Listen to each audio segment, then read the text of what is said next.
Hey Richmond, Virginia, are you curious to know what's in store for the housing market for the second half of the year? We'll cover that today in your July 2024 Housing Market Update.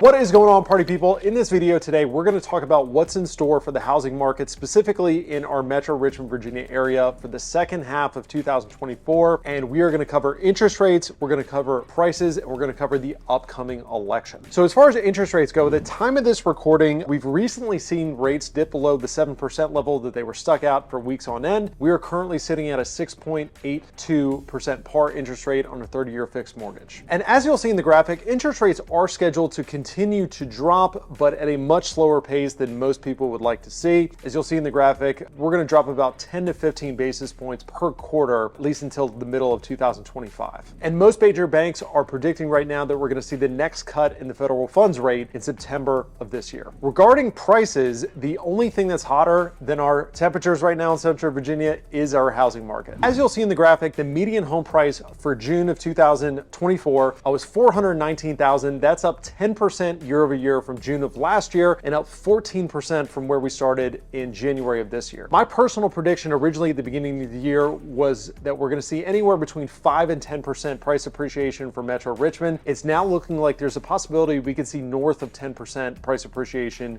in just this year alone. To put that in perspective, the United States as a whole is currently sitting at about 4 months supply of inventory, which puts us in a seller's market. Metro Richmond is currently sitting at 1.1 months supply of inventory, meaning at the rate at which homes are currently selling, if nothing new were to hit the market, we would sell out all of the inventory in Metro Richmond in a little over a 1 month. And while the rest of the country isn't as hot as our Metro Richmond market right now, forecasters are predicting that at the end of the year, we're going to see approximately 2.8% price appreciation across the country. Jessica Louts, the chief economist for the National Association of Realtors, put it best. She said, one thing that is pretty solid is that home prices are going to continue to go up. And the reason is that we simply don't have enough housing inventory. And there's two reasons behind that. Number one, we severely underbuilt new construction homes from 2009 to 2018. We were well below the 50-year average of the number of new homes we built year after year. And then we also, now that we went through a very low interest rate environment during the pandemic, we have a lot of homeowners sitting on 2 to 3% interest rates that are reluctant to sell because they're sitting on such great interest rates. Last but not least, let's talk about the upcoming election. And man, it is going to be an interesting one. So a lot of folks have been asking us, what should we expect from the housing market due to the election? Is the housing market going to crash? Is it going to flourish? Do we have to wait until after the housing election to see what's presidential election to see, rather what's going to be happening in the housing election? And while we can't predict the future for certain, we can share with you what we know historically happens after presidential election. So in years past, what we've seen in election years is we've seen the number of sales that we see in November drop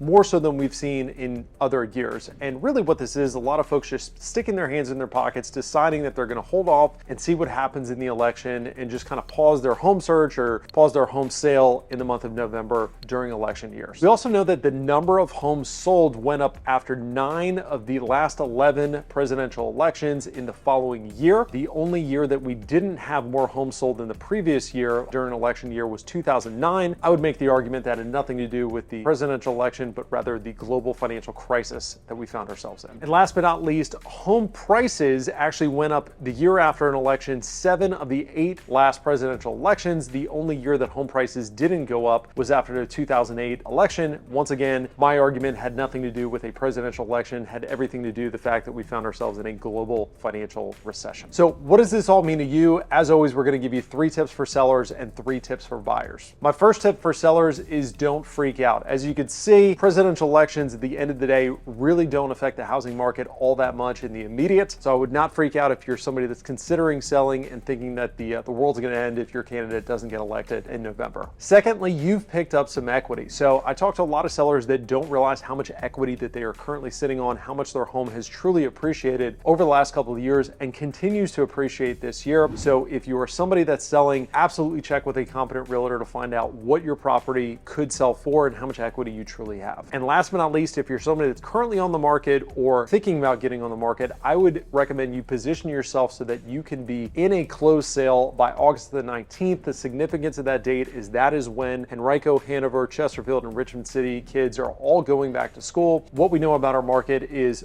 for the large part, our market is cyclical around the school schedule. So there's a lot of would-be buyers right now that want to make sure that they are in that new school district for the coming school year. So if you're on the market, you're overpriced, go ahead and make that price reduction. If you're somebody that's getting on the market, make sure you're getting on the market in time so that a would-be buyer can close on your home by August the 19th. Tips for buyers. Number one, don't freak out. We already talked about this. Presidential election should not affect your decision to buy a home. The world is not going to end if your candidate doesn't get elected. So stay cool, stay calm, stay in the hunt for a home. Secondly, rates are scheduled to come down, but prices are also scheduled to continue to rise. So if you are somebody that is waiting for interest rates to come down, we feel for you. It is one of the least affordable times to buy a home in the last 30 years. However, if you're deciding to wait until the prices come down as a matter of affordability, just realize that prices are continued to schedule to rise, so that lower interest rate may not help you as much if prices have gone up another 5 to 10%. And last but not least, get creative to find inventory. So if you were just sitting back and waiting for homes to come on the market, you're going to have a tough go of your home search. Make sure you're working with a competent real estate professional who knows how to source inventory that is not currently on the multiple listing service, not on Zillow. This can be listings that they're able to go out and generate and find sellers that are not currently on the market, or connections they have with other real estate professionals that have listings that maybe haven't gotten on the market yet, or if those other agents know somebody that would consider selling. Once again, if you're just waiting for inventory to hit the market, it's going to be a tough time for you. So we hope you found that valuable. That was your July 2024 housing market update.